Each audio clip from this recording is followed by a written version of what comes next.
자, 뭐 당분간은 어쩔 수 없을 거예요. 지금 윤석열 대통령의 출근길에 관심이 갈 수밖에 없는데 오늘 아침 대통령의 출근길 모습을 어땠을지 한번 보시고 이어가 보도록 하겠습니다. 대통령의 대북 출장 사과할 의향 있으신가요? 오늘 한동훈 장관 후보자 알았어요. 그래야 오늘 한동훈 장관 후보자 임명은 절차대로 좀 진행할 계획이신지 궁금합니다. 어제까지 뭐가 안 왔기 때문에 일단 출근해서 한번 검토를 해보겠습니다. 정호영 후보자에 대한 임명 문제는 결정 좀 하셨나요? 글쎄, 아직 뭐 임명 안 한 장관 후보자가 몇 분 있죠? 좀 더 검토를 해보겠습니다. 대통령의 윤재순 비서관 대해서는 당에서 조금 우려가 나오는데 좀 어떻게 판단하고 계신지 여쭤볼 수 있겠습니까? 다른 질문 없죠? 일단 좋은 하루 보내세요. 최재문 교수님. 예. 지금 오늘 아침 출근길에 기자들이 이제 뭐 이른바 포토라인은 지키면서 이제 막 질문하니까 아마 평소보다 좀 단결났나 봐요. 그러니까 잘했네. 평소보다 좀 단결났네 했어요. 그런데 질문이 날카로운 질문들이 막 나왔어요. 인사 관련해. 그런데 한동훈 후보자 그리고 이 정호영 후보자에 대해서는 나름대로 답변을 했는데 윤재순 비서관, 윤재순 총무비서관 얘기에 대해서는 들은 척도 안 하네요. 들은 척만 척합니다 지금. 윤재순 비서관 문제는 상당히 민감해요. 이게 이제 성비위와 관련된 부분이거든요. 지금 그렇지 않아도 우리가 계속 얘기 나눴죠. 민주당도 지금 난리가 났고 정의당도 그러고 있고 국민의힘의 윤석 대표도 지금 논란이 되고 있고. 근데 청와대 비서관인 윤재순 비서관에 대해서도 이 문제가 논란이 되고 있어요. 크게는 지금 두 가지인데요. 하나는 그 본인이 검찰에 근무한 윤재순 비서관이 어떤 분이냐면 검찰에 수사관으로 들어오셔가지고 계속 진급을 하시 부이사관까지 하신 분이에요. 상당히 고위직이라고 할 수 있는데 검사 이런 건 아니었고 아니죠. 예, 수사관이셨어요. 네네. 수사관으로 들어오셔서 계속 진급을 하셨고 대검 그러니까 그 윤석열 대통령이 총장을 하실 때 그 대검의 살림살이를 책임졌던 분이에요. 그러니까 그만큼 친분이 있고 믿음이 있는 거죠. 그러니까 아무래도 이제 총무비서관이라고 하는 게 청와대가 아니죠. 대통령실의 살림을 책임지는 자리거든요. 아하. 그래서 그 신뢰가 있기 때문에 윤재순 비서관을 임명하신 것 같은데 네. 문제는 이분이 이제 성비위 관련해서 두 번의 징계성 조치를 당했어요. 본인은 징계가 아니라고 하시니까요. 첫 번째는 인사조치를 당했고요. 두 번째는 감찰본부장으로부터 경고를 받았어요. 네. 그러니까 이 두 가지 사건이 이제 뭐 여직원을 깨아르면서 소란을 피웠다는 문제, 여직원 외모를 품평하고 볼에 입을 맞추고 이런 문제 때문이에요. 근데 이 성비위 관련해서 그 당시에 뭐 처음에 윤석열 대통령도 저 부분에 대해서 크게 이렇게 신경 안 쓰는 듯한 발언을 하셔가지고 논란이 좀 있었어요. 근데 왜냐면 그 당시에는 저게 저 정도로 끝날 수 있지만 만약에 지금 이 시점에서 저런 행동을 했으면 제가 볼 땐 중징계를 피할 수 없어요. 근데 지금의 국민들의 관점은 성비 관련해서는 용납할 수 없다는 입장인데 저런 부분들이 나왔고 또 하나는 최근에 언론 보도를 보면 저분이 평상시에 이제 우리가 소위 음담패설이라고 하잖아요. 이런 부분들을 너무 많이 하시나 봐요. 그래서 별명이 EDPS였다 이런 얘기까지 보도가 나왔어요. 그러다 보니까 성비 관련해서 최근에 논란이 되고 있고 이분을 계속 비서관으로 데리고 가는 부분에 상당히 부담이 될 거예요. 그리고 국민의힘 입장에서 선거를 앞두고서 이분을 정리하지 않았을 때 올 수 있는 후폭풍을 상당히 우려하고 있어서 당에서도 강력하게 지금 의견을 내고 있는 상황이다. 그러다 보니까 대통령 입장에서는 좀 고민이 깊어진 게 아닌가 이런 생각이 듭니다.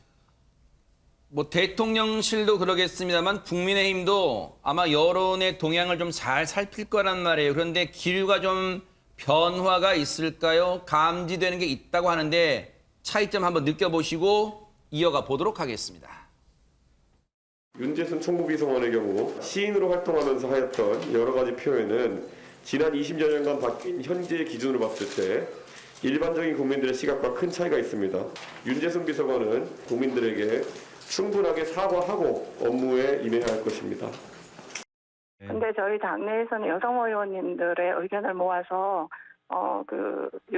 윤재순 비서관에 관한 저희의 의견은 전달이 되었습니다. 저희 여성 의원들은 부적절하다. 예, 그렇게 지금 전달이 된 상황입니다.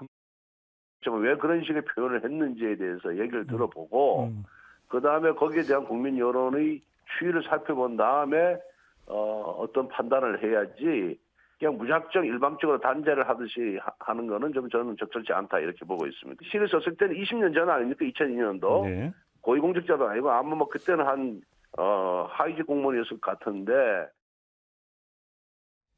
들어보니까 권상희 평론가님, 국민의힘의 무슨 어제 오늘 기류 변화가 느껴지기보다는 온도차가 있네요. 지도부와 특히 여성 의원들 중심으로 한 소속 의원들과의 확연한 온도차가 있습니다. 네, 온도차가 확실히 느껴집니다. 일단 권성동 원내대표 같은 경우는 지금 저 발언으로 미루어 봤을 때 윤재순 비서관을 지키려고 하는 것이 아닌가 생각이 됩니다. 네. 근데 뭐 이걸 사실 원내대표의 목소리이기 때문에 이게 국민의힘 전체의 목소리라고는 절대 얘기할 수가 없는 상황인 거죠. 왜냐하면 국민의힘 여성 의원들 같은 경우는 윤 비서관 경질을 요구하는 의견을 이 송원석 원내 수석 부대표를 통해서 권성동 원내대표에게 이미 전달을 한 상황이에요. 네. 그런데 그 전달받은 상황인데도 불구하고 권성동 원내대표 같은 경우는 지금 이 여성 의원들과는 굉장히 생각이 다른 거죠. 네. 이걸 또 해석을 하자면 사실 이게 국민의힘 전체의 뜻은 아니기 때문에 윤석열 대통령의 뜻이지 않을까라고 조심스럽게 추측해 볼 수도 있을 것 같습니다. 그러니까 윤석열 대통령께서 아침에 이 기자들과 만났을 때 이 질문에 대해서 정확하게 답변을 하지 않으신 게 고심 중이기도 하지만 이 고심 중인 것보다는 계속 함께하고 싶다는 의지가 조금 더 강하지 않은가라고 추정해 볼 수 있는 것이거든요. 그렇기 때문에 권성동 원내대표가 지금 방어에 나서려는 그런 발언들을 한 것이 아닌가 싶은데 일단 여성 의원들 같은 경우는 지금 이제 지방선거를 앞두고 있기 때문에 지금 윤재순 비서관과 계속 함께하는 것 자체가 지방선거에 악영향을 끼칠 수 있다 이렇게 보고 있는 것 같습니다. 민주당에서는요, 윤재순 총무비서관의 경질은 물론이고 윤석열 대통령을 향해서 비판의 목소리를 내고 있습니다. 관련 얘기 들어보시고 이어가 보도록 하겠습니다. 특히 성비위 의혹에 휩싸인 윤재순 총무비서관은 더는 지켜볼 곳도 없습니다. 동료들에게도 성희롱성 발언과 폭언을 일삼았다는 검찰 내부의 증언이 줄을 잇고 있습니다. 직원들이 윤 비서관을 EDPS라고 칭할 정도였다고 합니다. 임명은커녕 인사 검증대조차 올라갈 수 없는 인사입니다. 놀라운 것은 윤석열 대통령이 문제될 게 없다며 경질할 뜻이 없음을 분명히 한 것입니다. 윤 비서관의 징계성 처분, 왜곡된 성인식과 폭언이 윤 대통령의 상식에는 부합하나 봅니다. 자, 이런 가운데 오늘 오후 국회에서는요, 운영위원회 전체 회의가 열렸는데 이 자리에는 윤재순 총무비서관도 출석을 했어요. 어떤 상황이 벌어졌을까요? 관련 영상 보시고 이어가 보도록 하겠습니다. 성추행을 남자의 자유라고 표현을 하셨는데 시집 보면 적절하다고 좀 보시나요? 표현해도. 부장관님, 야당은 물론 여당까지 지금 사과해야 된다는 이야기가 나오고 있는데요. 거기에 대해서 혹시 오늘 운영위에서 사과할 의향이 있으신가요? 잠깐만 좀 늦어갖고. 그 검찰 재직 시 한마디 해주시죠. 한마디 해주시면 저희 그냥 빠질게요. 네. 오늘 한마디 간단하게만 해주시죠. 사과하실 의향 있으신가요? 네. 언제 충분히 말씀드리겠습니다. 오늘 운영위에서 말씀해 주시겠다는 말씀이세요? 윤석열 대통령 임기 초에 좀 부담이 된다는 이야기도 있는데요. 여기에 대해서 어떻게 생각하세요? 죄송합니다. 죄송합니다. 입장을 밝히신다는 게 사과를 하신다는 말씀이신가요? 알겠습니다. 묵묵부답으로 일관하다가 기자들이 한마디 해주세요. 그러면 저희가 듣고 기사 제목 뽑을 정도의 내용 듣고 빠질게요. 하니까 그제서야 충분히 말을 하겠다. 운영위 전체 회의 들어가서 실제로 사과 입장 냈는지 한번 들어보시고 이어가 보도록 하겠습니다. 제가 논란의 중심에 서 있고 그다음에 여러 국민들께서 염려하고 그다음에 우려하시는 부분에 대해서 충분히 제가 느끼고 있습니다. 그래서 그거는 더 잘하라는 의미로 받아들이고 있고요.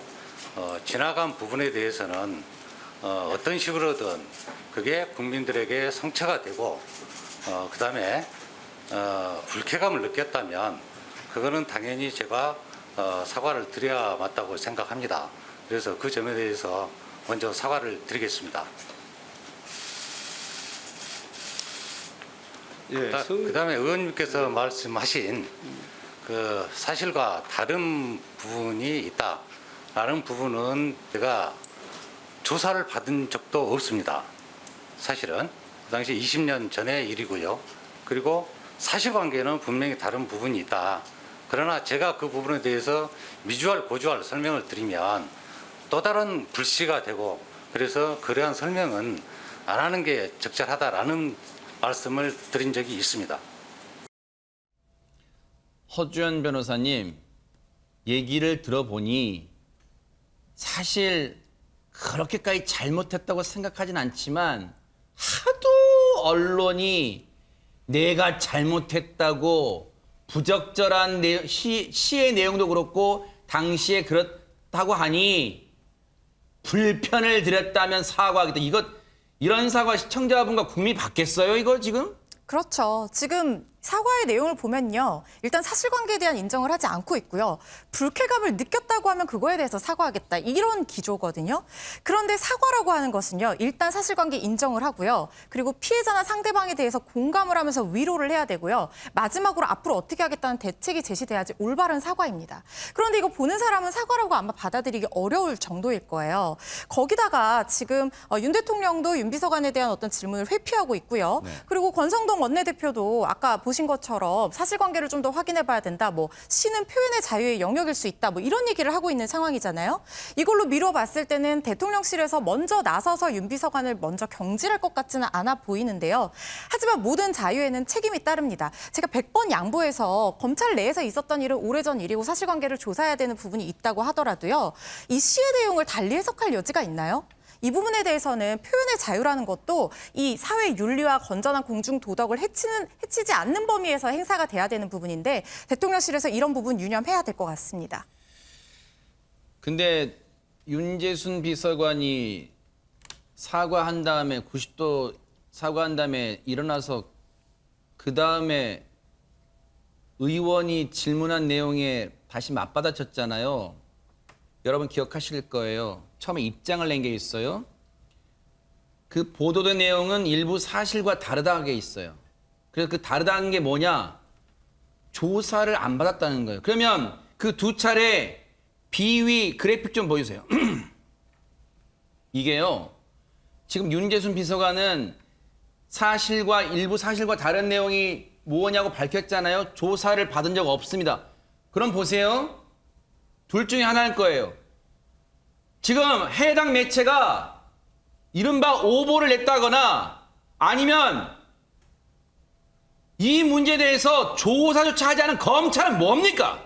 최대문 교수님. 그러니까요. 말이 안 되잖아요. 지금 말씀하신 것처럼 대통령실에서 얘기하는 것과 윤재순 비서관 얘기하는 걸 그대로 받아들인다고 하면 검찰은 대체 저런 비위에 대해서 왜 제대로 처리를 안 했을까? 그러면 또다시 문제가 되는 건 제 식구 감싸기예요.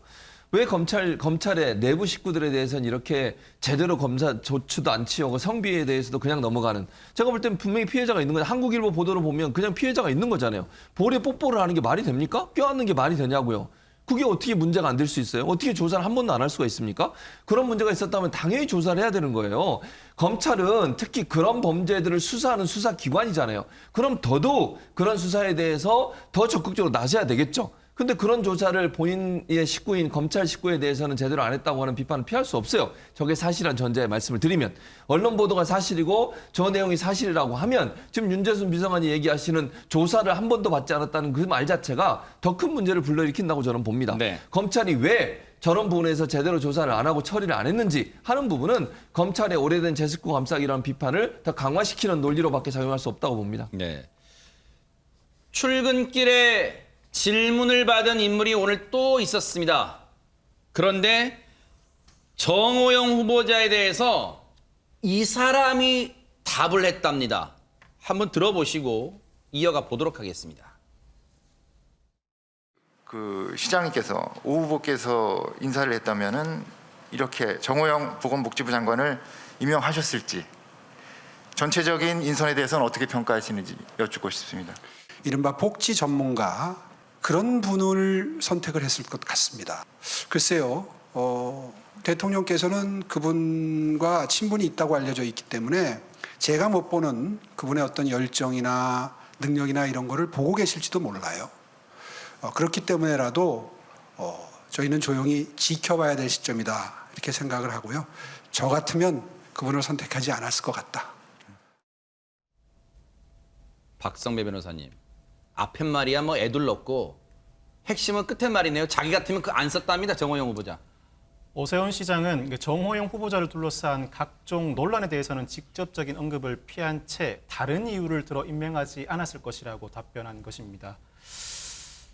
보건복지부 장관은 보건과 복지 양 업무를 아울러 담당하게 됩니다. 그런데 오 시장은 복지에 대한 열정이 넘쳐나고 취약계층을 배려하기 위한 정책에 많은 관심을 표해왔고 잘 정리된 정책을 가지고 있는 복지 전문가를 선택하였을 것이라고 답변을 합니다. 즉 현 시점에서는 보건보다는 복지에 방점이 찍혀 있어야 한다는 취지인데 사실 정호영 후보자는 의사로서 보건 전문가이지 복지 전문가는 아닙니다. 즉 오 시장은 복지 전문가가 아닌 정 후보자는 임명하지 않았을 것이라는 답변을 한 것입니다. 네.